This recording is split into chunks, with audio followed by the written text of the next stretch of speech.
এক জায়গায় এক খালের মধ্যে না? আপনার সাথে থাকুন দাদা ভাই। একসাথে এত মাছ কোথায় ছিল? এই যে খালের ভিতর ছিল, এই ফাটার ভিতর। হয় কি মাছ? এটা জিওল মাছ। জিওল মাছ, ওরে বাবা। দর্শক, এটা কিন্তু বিলের টাটকা একদম জিওল মাছ। যে মাছটা কিন্তু ধরা যায় না, কাটা দেয়। দেশি একদম জিওল মাছ। ও ভাই দাঁড়ান আছে আছে আছে আছে সঙ্গে থাকুন। ইস শালারে, ওরে বাবা, দেখা যাক। ওরে বাবা রে,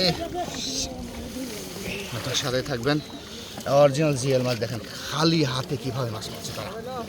আসলে এমন অভিজ্ঞতা সবার থাকে না। তারা কিন্তু রিক্সেই মাছ মারছে এই জিওল মাছটা। তার মানে হঠাৎ যদি একটা কাটা দেয় বা কামড় দেয় তাহলে কিন্তু একদম জ্বর আসে যাবে। কাটা দিয়ে একবারে পাড়ি হেলাইছে। শিং মাছ